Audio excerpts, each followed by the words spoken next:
this episode, you'll discover how the voltage capacity of your spirit is built and why your duty is to share that charge with the world. Welcome to Energy Alignment for Entrepreneurs, the podcast helping entrepreneurs be free from anxiety, stress, and tension through balancing emotions and consciousness expansion. 3 things you'll learn today. Number 1, how to increase the wattage or voltage that your being can handle. Number 2, why isolation and recovery are necessary for sustainable intensity. And number 3, the irreversible nature of commitment to alignment. So, when we look at point number 1, how to increase the wattage or voltage that your being can handle, let's simplify what that means for you. You see in the terms we're speaking like an electrician. But if you put too much voltage into a bulb, the glass will break. So we have to be clear on how many volts are in certain outlets. And the way that you kind of increase your capacity, it's through following what your path leads you to. For example, if you train your body physically for 500 days straight, 1,000 days straight, and you look at someone who has done that versus someone who has trained 0 days, you're going to see an obvious difference in how they look. So this wattage or voltage, you cannot obsess with getting more spiritual. When I use those terms, I'm speaking about your levels of conscious awareness. How do you see? In what frequency are you operating through? What's the place in which your homeostasis is vibrating? There's a few different ways to say the same thing. And when you increase your wattage or voltage, you are committing to doing something. Now, to commit properly means that you let your heart guide you. For instance, anyone who is a professional athlete, they may not know the verbiage. They may not be able to articulate it. But I can guarantee you they have a fire in their heart. To be a professional athlete means that you are waking up day in, day out. You are committing yourself to something. You are pouring your heart into this endeavor. There's no way you get to the professional level in any sport without commitment. Now, spiritually, see, the thing that I love is a whole-rounded, holistic life. That means you are physically pushing yourself. You are spiritually devoted, taking the time. You are on the nutritional ground. You realize that what you put into your body does create something. And now you may not be defiled by what you put into your mouth, but you surely have the awareness to see how you feel after what you consume. So when you are increasing the voltage, for me, I was naturally led to psilocybin.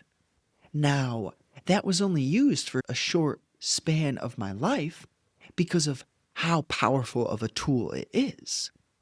On the other end, I was thousands of hours into studying psychology and committing myself to learning and following my natural interest. That's when I stumbled upon psilocybin. I didn't just do it out of a forceful way. It kind of was tossed into my life. And you gotta see when things just are not coincidental. So you handle the wattage when you're ready. And that's why you only learn how to increase the wattage when you have been preparing. So if this is making sense, it means that you're seeing that your body is not separate from your spirit, and your spirit, your mind, and your body are all one. Also implying to treat thy neighbor as thyself, because all humans, in fact, anything that can breathe, is the same as you. This is what increasing your wattage allows you to understand.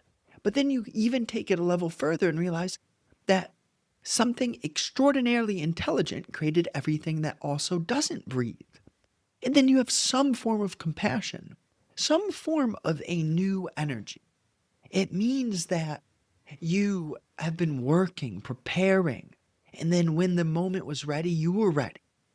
And then you continuously learn every day, you never give up.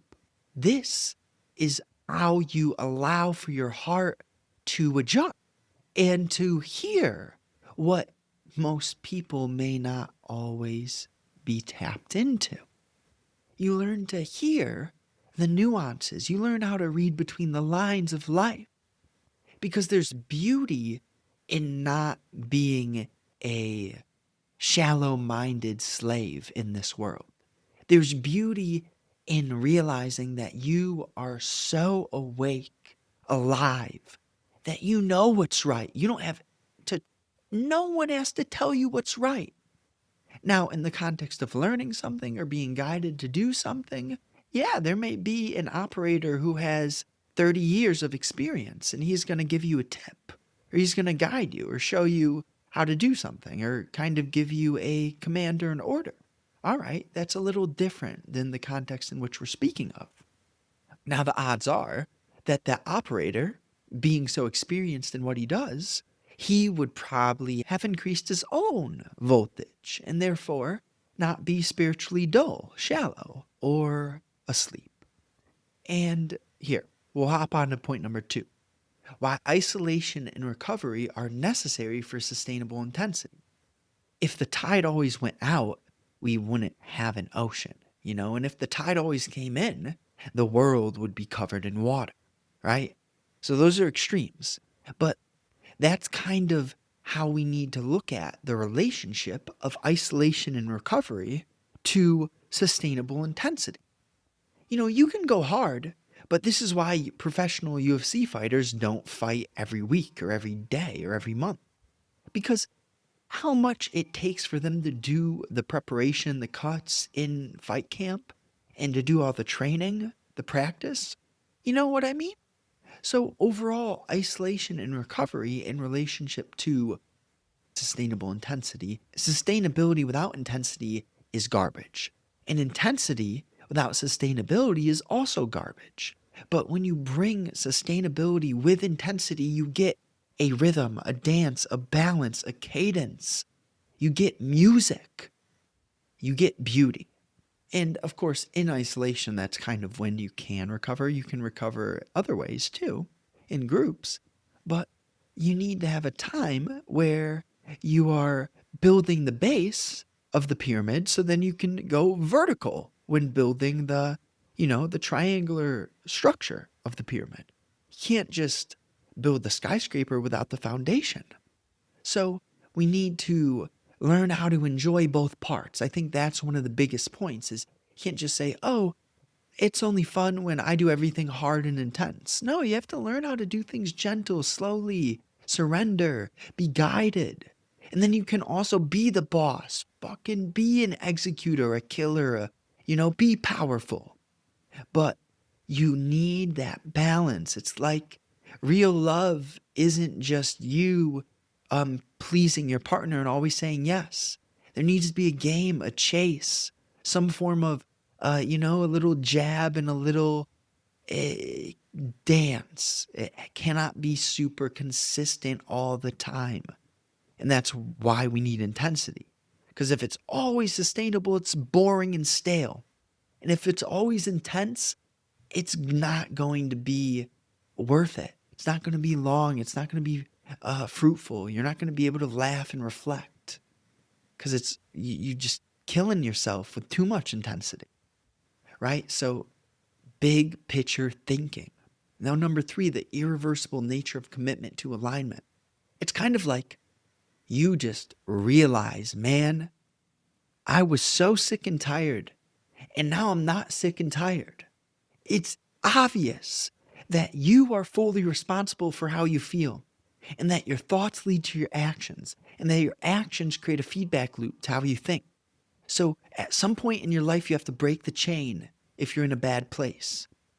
But then you break the chain and you commit. You use all that energy, which was not right before, and you redirect it.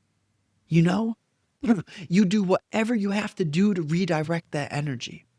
But the hardest part, I think, is being honest and saying, you know what? I'm done being sick of being sick and tired. I think that's the absolute hardest point, is when you really just have to make a change. Sometimes you want to change, but you can't change. So you have to do everything the best that you can until you're ready to change. But see, the thing is, when you're not ready to change, that still implies that you're doing the best that you possibly can in all areas of life. For example, if you're doing 80% of things great, and then you have a few things you're not perfect at, there's no need to have a negative attitude and be down and shameful because of the 20%. But you do need to feel if what you're doing in the 20% is creating shame, you need to feel that shame, be present with it, process it, and then move on. And then if you do it again, you feel that shame, you have to keep feeling that until you're done with it. You have to just surrender to this process of, man, it's called acid grace. You pray for change, but there's no fruit that can be born from prayer if it is not tied to devotion. Imagine just saying, like putting down God, and then the next moment praying to Him. You need to, through your action, show that you are devoted. And that means compassion. Treat thy neighbor as thyself. If you do not have anything true, kind, honest, real to say, do not say it. Go into stillness and silence and process that which needs to be transmuted. That's where you transmute your dark foulness into something which has the space to hear. It's never you that is becoming golden. It's always you surrendering and then hearing the guidance, which shows you that you've always been golden. But it's only through that devotion, commitment, and alignment to what is grander than you that allows for you to hear the voice, the guidance. Now, recap. Number one, how to increase the wattage or voltage that your being can handle. As you continuously increase your ability to go out in the world and come back in, isolation and connection, the voltage or wattage that your being can handle increases. If you put a 60-volt bulb into a power center, it would break. Number two, why isolation and recovery are necessary for sustainable intensity. You must use the essence of sustainable intensity, challenging yourself to the brink, but knowing when your body and spirit need to rest, stretch, and isolate. Isolation connects you to the spirit and allows you to see what matters to you. Number three, the irreversible nature of commitment to alignment. When you make a commitment to unraveling who you are, the change in your spirit is almost irreversible. The light that you find will erode the darkness, and the change will manifest in ways you cannot logically perceive. Ultimately, the voltage, it charges your being, and it's your duty to share the charge with the world.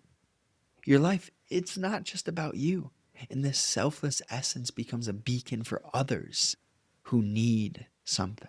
Now, new episodes are out Monday, Thursday, 10 a.m. Eastern Time. Thank you so much for listening. Share it with a friend. And if you want to check out any of the other work I do, just look at the description.